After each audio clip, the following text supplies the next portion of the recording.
बुर्दी मां रेडियो पाकिस्तान ते गॾु हूंदा हुआसीं। ज़ुल्फ़कार मूंखां जूनियर हुयो ऐं कुझु बाद में आयो।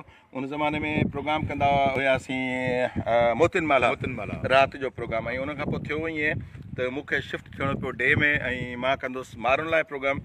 त ज़ुल्फ़कार बुर्दी जीअं ई मोतिन माला प्रोग्राम कंदो त इलाही माण्हू इहो शक कंदा हुआ, उन्हनि जो इहो ख़्यालु हूंदो त गफ़ूर चांद थो प्रोग्राम करे। असांजो आवाज़ु अहिड़ो ई मूंखे चवंदा, मां चवंदो मां हाणे हिन प्रोग्राम में न रहियो। इहा इंस्पिरेशन हुई तव्हां खां, मुंहिंजी इंस्पिरेशन इंस्पायर्ड तव्हां खां इलाही। इन करे जेको रेडियो ते लबो लहजो या जेकी डिलीवरी जो अंदाज़ हुयो उहो मां अॼु बि उन थो कयां त तव्हांजे ई माना अंदाज़ वारो हुयो।